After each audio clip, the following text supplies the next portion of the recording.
अस्सलामुअलैकुम वरहमतुल्लाहि वबरकातुहू। Second class हम उर्दू का सबक नंबर 4 जिसकी रीडिंग कर रहे थे, सबक नंबर 4 जिसका उन्वान है अज़ीम रहनुमा का बचपन।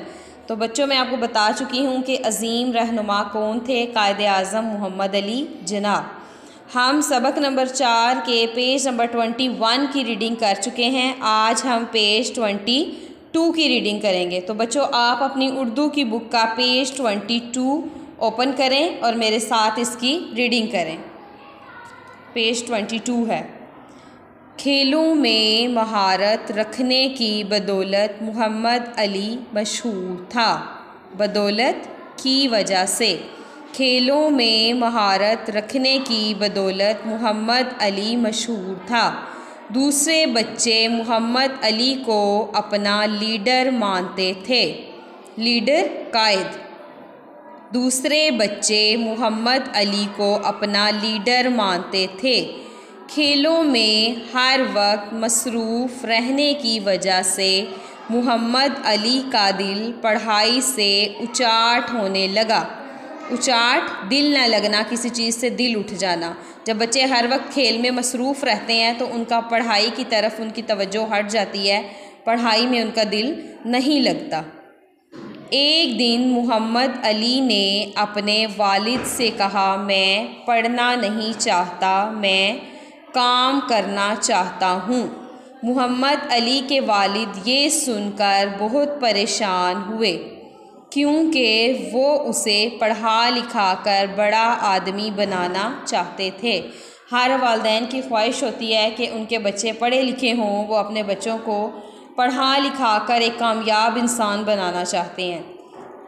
लेकिन जब मोहम्मद अली ने अपने वालिद से ये कहा कि मैं पढ़ना लिखना नहीं चाहता, मुझे पढ़ने का शौक़ नहीं है, तो उनके वालिद को बहुत दुख हुआ ये बात सुनकर कि उनका बेटा पढ़ना नहीं चाहता, क्योंकि हर वालिदैन की ख्वाहिश होती है अपने बच्चों को पढ़ा लिखा कर कामयाब इंसान बनाने की। तो इसी तरह मोहम्मद अली के वालिद की भी ये ख्वाहिश थी। तो जब उन्होंने अपने बेटे की ये बात सुनी तो वो इस बात पर बहुत परेशान हुए।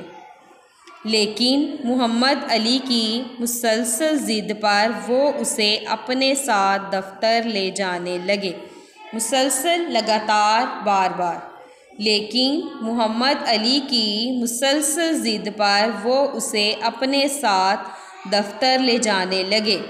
कुछ दिन गुज़रे थे कि अचानक मोहम्मद अली ने अपने वालिद को ये कहकर हैरान कर दिया, अब्बा जान मुझे दफ्तर में काम करना पसंद नहीं है।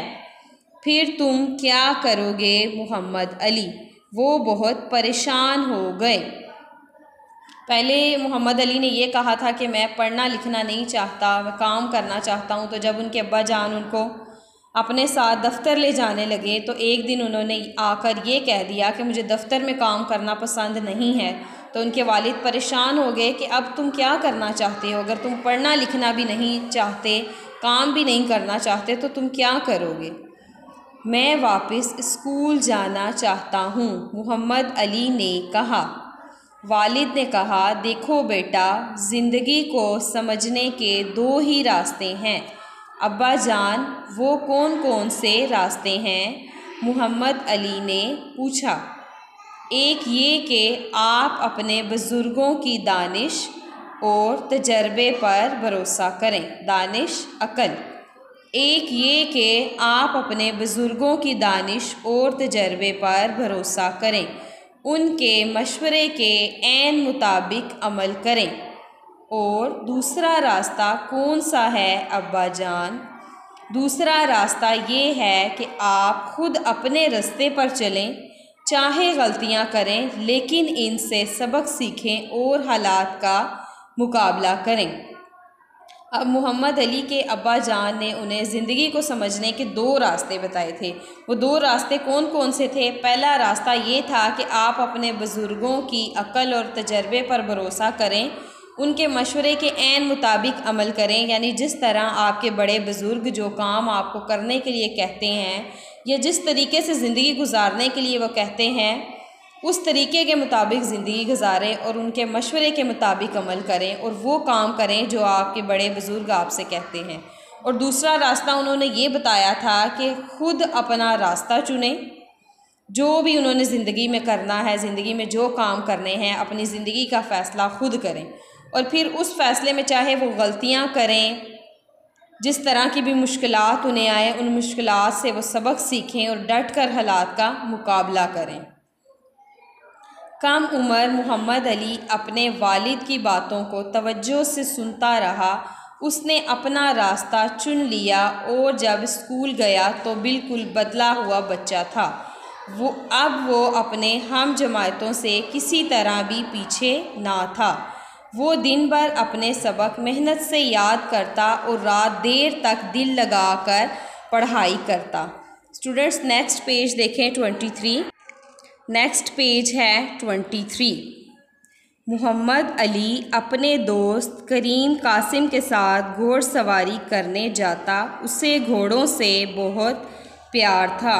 उसने देखा कि घोड़े सीधे और तन कर खड़े होते हैं। दरख्तों का हाल भी ऐसा है, इंसान भी सीधा खड़ा होकर चलता है। इन सब चीज़ों को देखकर मोहम्मद अली ने भी ज़िंदगी का असूल बना लिया कि वो हमेशा अपना सर बुलंद रखेगा और अल्लाह ताला के सिवा किसी के सामने अपना सर नहीं झुकाएगा। यानी मोहम्मद अली ने खड़े दरख्तों से ज़िंदगी का ये असूल सीखा कि वो तन कर चलेगा और अपना सर अल्लाह ताला के सिवा किसी के आगे भी नहीं झुकाएगा। फिर मोहम्मद अली आला तालीम के लिए बहरी जहाज़ के ज़रिए से इंग्लिस्तान गया और बहुत बड़ा वकील बनकर लौटा। उस वक्त हिंदुस्तान के मुसलमान आज़ादी के लिए जद्दोजहद कर रहे थे। मुसलमानों ने उसे अपना लीडर मुंतखब किया, चुना और मोहम्मद अली ने अपनी कौम को अलग वतन दिलवाने के लिए हर मुश्किल का डट कर मुकाबला किया। उसकी कोशिशों की वजह से 14 अगस्त 1947 को अलग वतन पाकिस्तान दुनिया के नक्शे पर नमूदार हुआ। तो बच्चों, आप लोगों ने इस सबक में ये बात पढ़ी है कि किस तरह कायदे आज़म ने पढ़ लिख कर एक कामयाब इंसान बने और दिन रात मेहनत करके मुसलमानों के लिए आज़ाद वतन पाकिस्तान हासिल किया। ये कायदे आज़म का हम पर एहसान है कि उन्होंने बेपनाह मेहनत के साथ हमारे लिए एक आज़ाद वतन पाकिस्तान हासिल किया, जिसमें आज हम आज़ाद पाकिस्तानी की हैसियत से ज़िंदगी गुजारते हैं। तो स्टूडेंट्स, मुझे उम्मीद है आप लोगों को इस सबक नंबर 4 अज़ीम रहनुमा का बचपन अच्छी तरह से समझ आ गई है। आपका होमवर्क ये है कि आपने इस सबक की अच्छी तरह से रीडिंग याद करनी है। अस्सलामु अलैकुम वरहमतुल्लाहि वबरकातुहू।